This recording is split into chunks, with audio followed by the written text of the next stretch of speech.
নির্জন দুপুরে পার্কের ঘাসের ওপর প্রেমিকা নিকিতার কোলে মাথা রেখে শুয়ে আছে আশিস। আচ্ছা, আমি চলে গেলে আমাকে ভুলে যাবি না তো? কলেজের কত ছেলে তো তোর জন্য পাগল, তাদের কাউকে যদি তোর ভালো লেগে যায়? হাসতে হাসতে নিকিতা বলল, দূর পাগল, তোকে ভালোবাসতে বাসতেই তো সব ভালোবাসা শেষ হয়ে এসেছে। আর কাউকে ভালোবাসার কথা ভাবতে পারবো না রে। আশিস একজন সাধারণ মধ্যবিত্ত পরিবারের একমাত্র ছেলে। ছোট থেকেই আশিসের স্বপ্ন একজন বীর সৈনিক হবে সে, দেশের জন্য লড়াই করবে। তাই সে তার জন্য প্রস্তুতি নিতে শুরু করে। লেখাপড়া তার সাথে শরীরচর্চা। কলেজে পড়ে আশিস। লেখাপড়া ছাড়া ভালো লাগে লেখালেখি করতে তার। দেশ মায়ের প্রতি তার লেখা কবিতা শুনে চোখে জল আসে নিকিতার। মনে মনে গর্ব হয় তার। ভালোবাসার মানুষটি একজন আদর্শ দেশপ্রেমিক বটে। আশিসের জগৎ বাবা মা বোন আর নিকিতাকে ঘিরেই। স্বপ্ন দেখে যে তারা সবাই একসাথে থাকবে একটা পরিবার হয়ে। ভারতীয় সেনা নিয়োগের পরীক্ষার পর হলো বিভিন্ন টেস্ট, তারপর এলো সেনাবাহিনীর ট্রেনিংয়ের জন্য লেটার। সেটা দেখে আনন্দে কেঁদে ফেলেছিল আশিস। তার স্বপ্ন আজ পূরণ হতে চলেছে। সে তো চেয়েছিল দেশমাতৃকার জন্য নিজেকে উৎসর্গ করতে। বাড়িতে বাবা মা প্রথমে একমাত্র সন্তানকে কাছছাড়া করতে চাননি, কিন্তু আশিস বুঝিয়েছে যে তার মায়ের মতো তার দেশও যে তার মা। নিজের মায়ের মতো নিজের দেশকে রক্ষা করার দায়িত্ব তার। অবশেষে পরিবারের সবাই আর নিকিতা চোখে জল নিয়ে বিদায় দিল আশিসকে। আর দু চোখ ভরা স্বপ্ন নিয়ে আশিস পাড়ি দিল আর্মি ট্রেনিং স্কুলে। শুরু হলো কঠোর ট্রেনিং। আশিস নিজেকে তৈরি করতে লাগলো একজন আদর্শ সৈনিক হওয়ার লক্ষ্যে। মাঝে মাঝে মা বাবা ছোট বোন আর নিকিতার মুখটা মনে পড়ে যায়, কিন্তু এসব ভেবে দুর্বল হলে তো হবে না। তার উপর যে অনেক বড় দায়িত্ব, গোটা দেশকে রক্ষা করার দায়িত্ব। কয়েকটা বছর কেটে গেছে আশিস আজ একজন ভারতীয় সৈনিক। চোখের সামনে তার শুধু কাঁটাতারের বেড়া। তার সতর্ক চোখ সবসময় নজর রাখে চারিদিকে। নিকিতার কলেজে পড়া শেষ হয়েছে। বড়লোক বাবার একমাত্র মেয়ে নিকিতা। ভালো পরিবারের ছেলে দেখা শুরু হলো, কিন্তু নিকিতা যে একজনকে কথা দিয়ে রেখেছে, তাকে ছাড়া কারোর সাথে থাকা যে সম্ভব নয়। নিকিতা বাবাকে আশিসের কথা জানালো। নিকিতার বাবা চরম আপত্তি জানালেন, মধ্যবিত্ত পরিবার মেনে নেওয়া যায়, কিন্তু ছেলের জীবনের যে অনেক ঝুঁকি, এরকম অনিশ্চয়তার মধ্যে তিনি তার একমাত্র মেয়েকে ছেড়ে দিতে নারাজ। নিকিতা বাবাকে জানিয়ে দিল আশিস ছাড়া কাউকে বিয়ে করতে পারবে না সে। বলল, ওরা তো দেশপ্রেমী সৈনিক, যারা প্রতিনিয়ত রক্ষা করছে আমাদেরকে, আমাদের দেশকে। তাদের সাথে জীবন কাটানো তো ভাগ্যের ব্যাপার, আর আমি সেটাই চাই।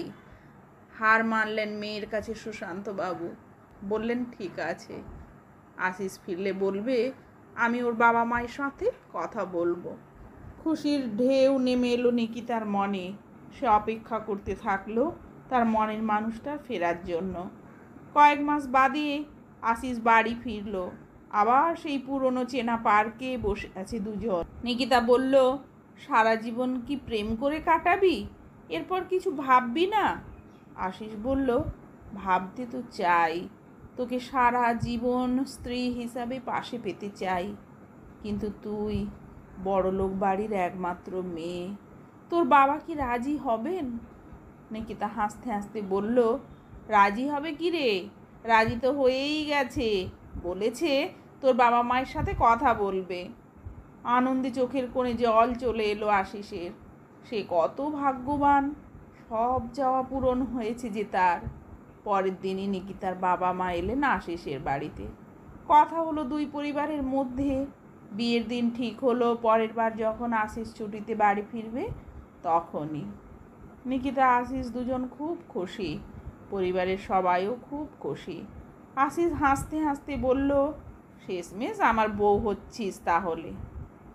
এখন থেকে কিন্তু টিকটিকি আরশোলা দেখেই চিল্লামিল্লি করলে চলবে না, সৈনিকের স্ত্রীকেও সাহসী হতে হবে। নিকিতা হাসে।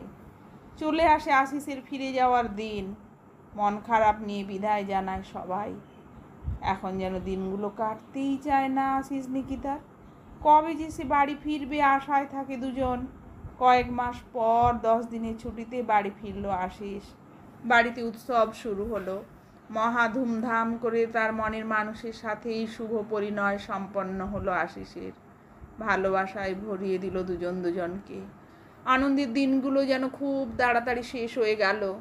ফেরার সময় হয়ে এলো আশিসের। নিকিতার চোখে জল। আশিস সান্ত্বনা দিয়ে বলে গেল, তাড়াতাড়ি ফিরবে সে। আশিসের সদ্য বিবাহিতা স্ত্রী দিনের পর দিন অপেক্ষা করে স্বামীর জন্য। অনেক দিন হয়ে গেল আশিস বাড়ি ফেরেনি। কত রাত জেগে কাটায় সে, চোখের জলও ফেলে। আগের মাসে আশিস জানিয়েছে সে কয়েকদিন পরেই ফিরবে। অধীর হয়ে অপেক্ষা করছিল তাই নিকিতা। একদিন হঠাৎ নিকিতার শাশুড়ি নিকিতাকে চিৎকার করে ডেকে ডুকরে কেঁদে উঠলেন। নিকিতা সেখানে গিয়ে টিভিতে দেখল সীমান্তে ভয়ানক যুদ্ধ চলছে। শেষ রক্তবিন্দু দিয়ে লড়ে প্রাণ হারিয়েছেন বহু সেনা। ওখানেই পোস্টিং আছে যে তার স্বামী। ফোনটা অনবরত বেজে চলেছে। মনের মধ্যে অশনি সংকেত বাজছে। চোখে জল নিয়ে হ্যালো বলতেই নিকিতা জানতে পারল তার স্বামী দেশের জন্য বীরের মতো প্রাণপণ লড়াই করে শেষ নিঃশ্বাস ত্যাগ করেছে। বোবা হয়ে গেছে নিকিতা। চোখ থেকে শুধু অঝরে জল ঝরছে। সারা বাড়িতে উঠছে কান্নার রোল। 2 দিন পর ফিরল জাতীয় পতাকায় মোড়া বীর সৈনিকের নিথর দেহটা। নিকিতার হাতে তুলে দেওয়া হলো তার স্বামীর টুপি, তার প্রাপ্ত মেডেল আর সম্মানগুলো। ছুটে এসে স্বামীর বুকে মাথা রেখে নিকিতা ফিসফিস করে বলল, তোর স্বপ্ন আমি শেষ হতে দেব না রে। তুই হারিসনি, তুই বেঁচে থাকবি, আমার মধ্যে বেঁচে থাকবি তুই। কয়েকটা মাস কেটে গেছে। নিকিতা শুরু করেছে কঠোর অধ্যাবসায় আর শরীরচর্চা। নিকিতার বাবা মেয়েকে নিজের বাড়িতে ফিরিয়ে নিয়ে যেতে চেয়েছেন, কিন্তু রাজি হয়নি নিকিতা। ভারতীয় সেনাবাহিনীতে যোগ দেওয়ার জন্য পরীক্ষা দিয়েছে সে। অপেক্ষায় আছে রেজাল্টের। রেজাল্ট আসতেই নিকিতা দেখল সে ভালোভাবেই উত্তীর্ণ হয়েছে। এরপর কঠোর পরিশ্রম আর চেষ্টার মাধ্যমে কয়েক বছর পর নিজেকে একজন সৈনিক হিসেবে তৈরি করেছে। কাঁটাতারের বেড়ার পাশ দিয়ে যখন ভারী বন্দুক কাঁধে নিয়ে টিকটিকি আরশোলাতে ভয় পাওয়া মেয়েটা হেঁটে বেড়ায়, মনে হয় আশিস বলছে, তোর যে এত সাহস, জানতে পারতিস কখনো আমি থাকলে? ভয় নেই, আমি আছি, তোর মধ্যেই বেঁচে আছি আমি। এগিয়ে যা আর রক্ষা কর দেশকে। তোর মতো বীর পত্নী জন্মাক ঘরে ঘরে।